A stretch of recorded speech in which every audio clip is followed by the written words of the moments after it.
Perubahan merupakan bagian dari kehidupan. Namun fase ini gak pernah mudah. Selalu ada fluktuasi rasa.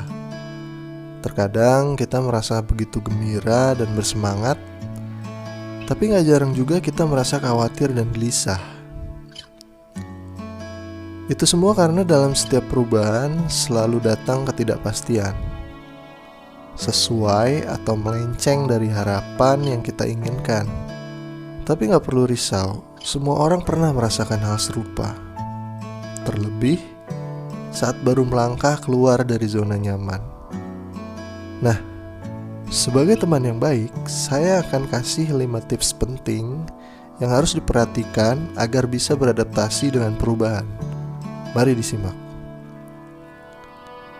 Sadari bahwa tidak semua hal berada dalam kontrol kita. Seberapa sering sih kita marah untuk hal-hal yang terjadi di luar kontrol kita? Misalnya, ketika cuaca buruk, kejebak macet berjam-jam, atau kamu baru tahu ternyata pacar kamu selingkuh sama sahabat kamu sendiri. Alhasil, kita menghabiskan sisa hari dengan marah, sedih, bahkan sampai menyalahkan diri sendiri. Beradaptasi dengan perubahan berarti kamu harus bisa membedakan mana yang bisa kita kontrol dan mana yang gak bisa. Sayangnya ketika kamu memulai sesuatu yang baru, gak semua orang akan mendukungmu. Ada kondisi di mana kamu akan melangkah sendiri. Pilihannya 2. Kamu mau tetap untuk melangkah atau malah bersedih karena ucapan mereka. Kalau kamu mutusin untuk terus melangkah, artinya kamu juga harus siap bangkit lagi ketika di depan nanti ada hal-hal di luar kontrol kamu yang mungkin akan menjadi penghalang kamu. Tetap tenang, semua hal bisa terjadi. Segera ambil sikap dan jangan berlarut-larut dalam kekecewaan. Jalan lagi pelan-pelan.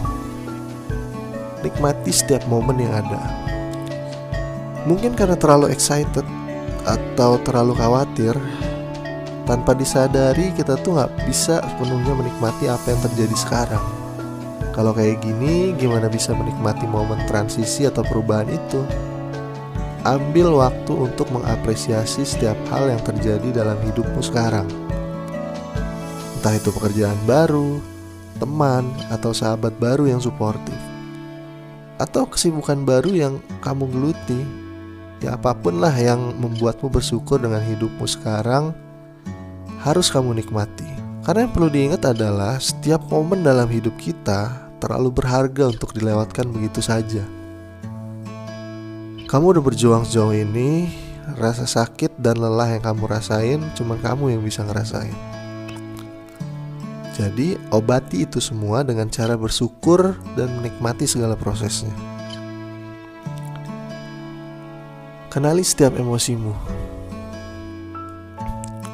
Gak bisa dipungkiri, pasti ada masa kamu merasa kesepian, takut, khawatir, gagal atau kecewa. Gak apa-apa untuk jujur pada perasaanmu sendiri. Memang sih perubahan gak selalu berjalan mulus dan menyenangkan. Selalu ingat apa-apa aja hal yang buat kamu marah, sedih, dan bahagia, supaya kamu bisa mengenal perasaanmu. Dengan begini, kamu bisa belajar untuk terus refleksi dan berubah menjadi pribadi yang lebih baik. Tetap self-care. Makan makanan bergizi, olahraga, menyediakan waktu luang untuk melakukan hobi. Itu adalah contoh self-care sederhana. Poinnya adalah udah saatnya kamu berbuat baik pada dirimu sendiri daripada terus-terusan menuntut diri sendiri untuk sempurna. Hal yang gak kalah penting adalah mengelilingi diri dengan orang-orang yang baik dan menyenangkan. Karena ketika lingkunganmu positif dan suportif, itu akan lebih mudah untukmu untuk beradaptasi dengan perubahan. Selalu susun rencana. Ingat, hidup gak selalu berjalan sesuai rencana kita. Inilah mengapa strategi atau rencana diperlukan dalam setiap hal. Ketika rencana kita meleset, udah ada backup rencana yang lain. Ini akan membuatmu untuk tetap fokus mengejar satu tujuan. Jadi kamu gak hanya mentok di satu kondisi, masih ada alternatif lain ketika perubahan itu gak sesuai dengan harapan kamu. Yang terpenting dari semua saran ini adalah coba deh tanya ke diri kamu, sebenarnya apa sih yang kamu mau ubah dari diri kamu? Apa yang mau kamu raih lewat perubahan itu? Dengan begini, kamu akan punya motivasi untuk terus beradaptasi dengan perubahan hidupmu. Sekali lagi, hidup akan selalu berubah. Dan pertanyaan pamungkasnya adalah, siap gak kita dengan perubahan itu? Terima kasih udah selalu nyimak video ini. Kamu bisa dukung channel ini dengan cara subscribe, like, atau komen. Dan klik tanda lonceng supaya terus dapat update channel terbaru. Semoga ada manfaat yang bisa kamu dapat dari menonton video-video dari channel ini. Karena itu semua adalah tujuan dari hadirnya channel ini. Dan akhir kata, boleh percaya boleh enggak, buktiin aja sendiri.